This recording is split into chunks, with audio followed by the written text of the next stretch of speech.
Hello friends, welcome back to another lesson on Dinas Academy. This lesson is the second one of the 10th series, and in the previous video we have discussed about the meaning, types of main tenses along with the verb forms. And if you have not watched that video, please do watch the video of tenses introduction to get the clear understanding of this topic. I will leave the link in the description box below. So without any further delay, let's get into the topic. Okay, guys, before knowing the subtypes of tenses, let's understand the meaning of tense and its main types.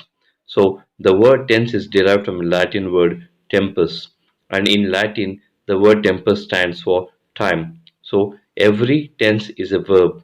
So, what is the tense? Tense is a verb which shows the time.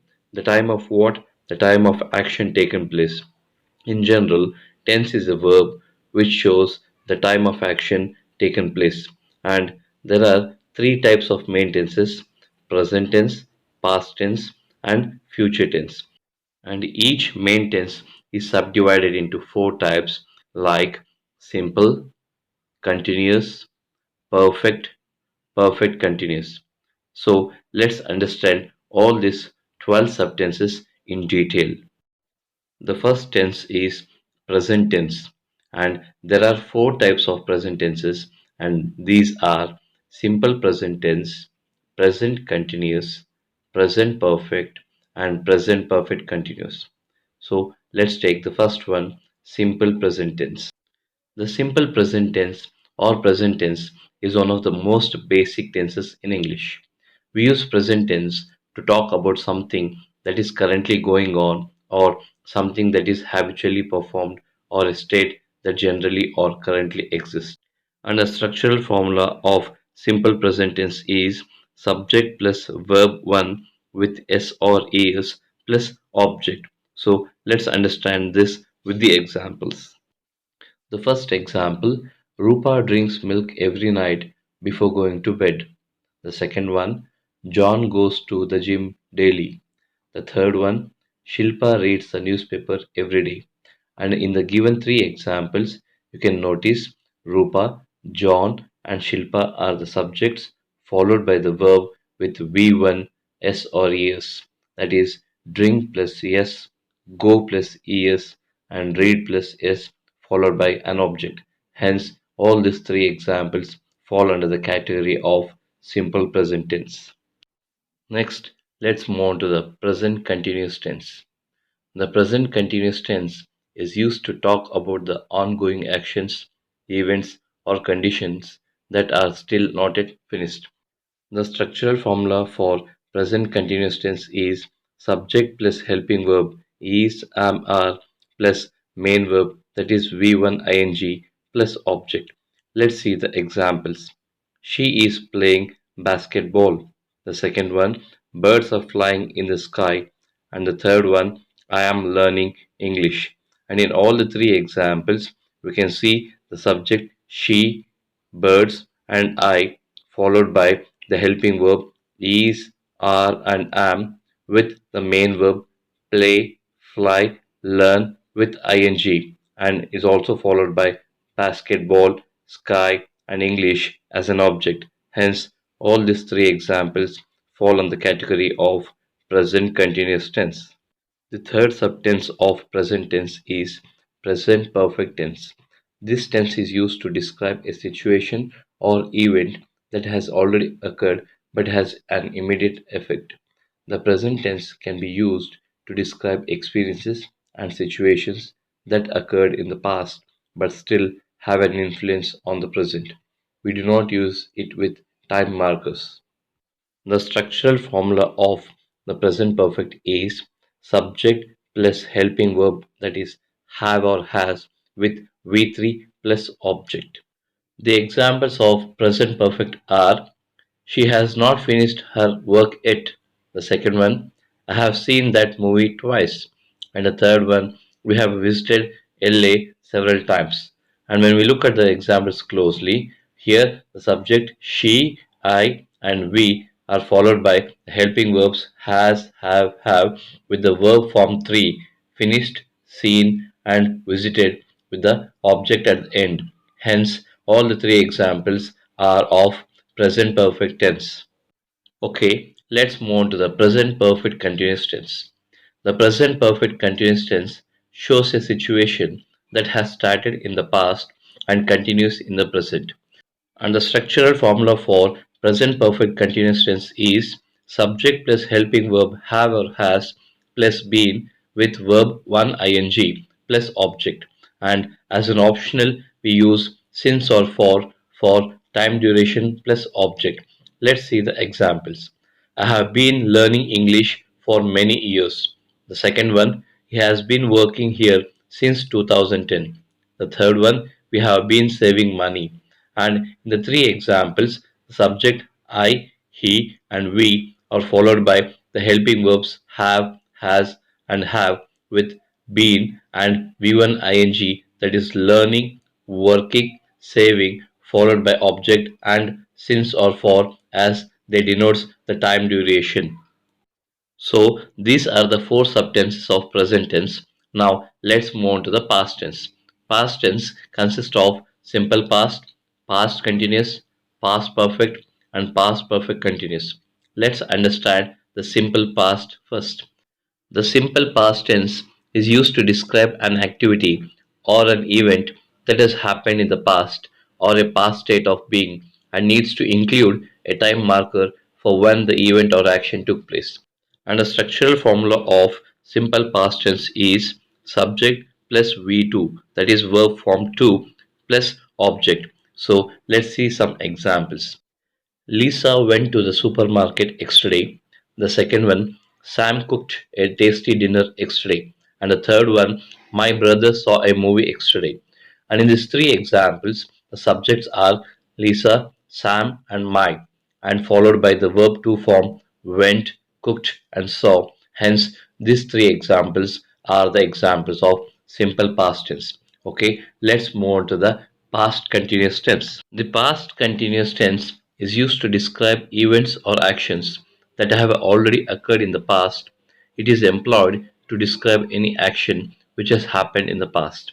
And the structural formula for past continuous tense is subject plus helping verb was or were plus verb 1 ing plus object. And the examples of past continuous tense is I was watching TV. The second one, we were sleeping. The third one, she wasn't eating her lunch.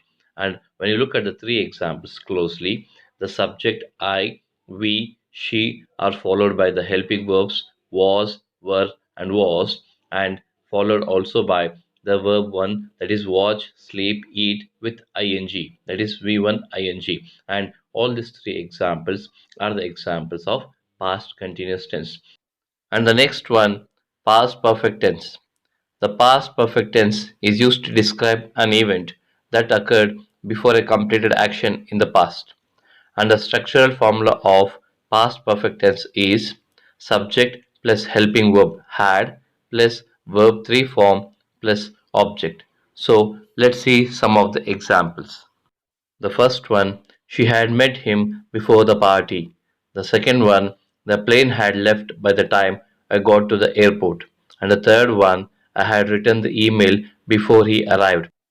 When we look at all the three examples closely, we can notice that all the three examples have the helping verb had followed by the verb 3. Hence, all the three examples are the examples of past perfect tense. So, let's move on to the past perfect continuous tense.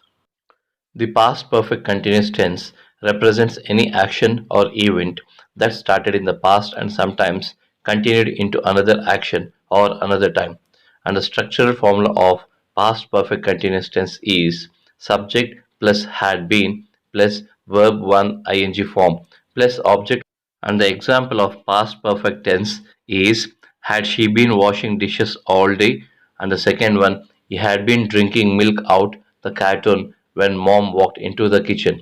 And the third one, I had been working at the company for 5 years when I got the promotion. When we look at all the three examples, the subject is followed by the helping verb had been with V1 ing, and hence all the three examples are the examples of past perfect continuous. So let's move on to the next type of tense, that is future tense.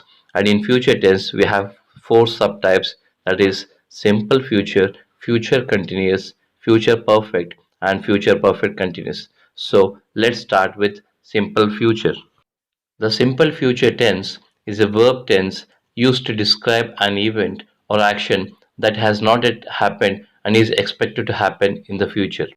And the structural formula of simple future is subject plus will or shall plus verb 1 plus object. So let's see some of the examples. The first one, I will write articles on different topics. The second one, they will play football in that field. And the third one, Bob will go to the library tomorrow. When we look at all the three examples closely, we notice that the subject is followed by the helping verb will with the verb form one followed by an object. Hence, these examples are the examples of simple future. So, let's move on to the future continuous tense. The future continuous tense is used to describe an ongoing action that will occur or occur in the future. And the structural formula of future continuous tense is subject plus will be or shall be plus v1 plus ing plus object. So let's see some of the examples. The first one, it will be raining from tomorrow. The second one, they will be staying at my place. And the third one, the doctor will be coming tomorrow. In all these three examples, the subject is followed by the helping verb will be with verb 1 form ing, and hence all the examples are the examples of future continuous tense. Alright, let's move to the future perfect tense. The future perfect tense is used to describe an action that will be completed between now and a certain point of time in the future. And the structural formula of future perfect tense is subject plus will have or shall have plus verb 3 form plus object. And the examples are I will have dressed up by the time you reach home. The second one, you will have dressed up by the time they reach home. And the third one, he will have dressed up by the time you reach home. And when we look at all the three examples closely, we notice that the subject is followed by the helping verb will have or shall have by the verb form 3 plus object. And all these examples are the examples of future perfect tense. And the last one is future perfect continuous tense. We use the future perfect continuous tense to focus on the duration of an action before a specific time in the future. And the structural formula of the future perfect tense is subject plus will have been plus v1 plus ing followed by object. The examples are I will have been waiting here for 3 hours by 6 o'clock. The second example, when I finish this course, I will have been learning English for 20 years. And the last one, next year, I will have been working here for 4 years. Now, all these examples are the examples of future continuous tense because the subject is followed by the helping verb will have been with the verb form v1 ing plus object. Okay, guys, these are the 12 types of subtenses along with the meaning, structure formula, and example. Now, let's sum up all the 12 subtenses along with the structural formula. The first one, simple present tense, and the structural formula is subject plus verb 1 with s or es plus object. For example, he drives a car. The next one is present continuous tense, and the structural formula is subject plus helping verb am, is, are plus verb 1 plus ing plus object. And the example is he is driving a car. The next one, present perfect tense, and the structural formula for present perfect tense is subject plus helping verb has or have plus verb 3 plus object. The example is he has driven a car. And the next one is present perfect continuous tense. And the structural formula is subject plus helping verb has or have been plus v1 ing plus object. For example, he has been driving a car since morning. Okay, let's move on to the past tense. In past tense, the first one is simple past tense, and the structural formula is subject plus verb 2 plus object. For example, he drove a car. Let's move on to the next one, past continuous tense. And the structural formula for this is subject plus helping verb was or were plus V1 ing plus object. For example, he was driving a car. And the third one, past perfect tense. The structural formula is subject plus had plus V3 plus object. For example, he had driven a car. And the last one in the past tense is past perfect continuous tense. And the structural formula is subject plus had been plus V1 ing plus object. For example, he had been driving the car since 7 a.m. Alright, let's see the future tense. The first one, simple future tense. And the structural formula is subject plus shall or will plus V1 plus object. For example, he will drive a car. The next one, future continuous tense. And the structural formula is subject plus will or shall be plus V1 ing plus object. For example, he will be driving a car. Future perfect tense. And the structural formula for future perfect tense is subject plus shall or will have plus V3 plus object. For example, he will have driven a car. And the last one, future perfect continuous tense. And the structural formula for this is subject plus shall or will have been plus V1 ing plus object. For example, he will have been driving the car at 6 a.m. tomorrow. Okay guys, that's all in this video, and as a part of 10 series, we'll be making a dedicated video on each subtense in detail, and we'll be back soon right here on YouTube. And if you really like the content and the effort that we are putting into this channel, please like, share and subscribe our channel. Thanks for watching.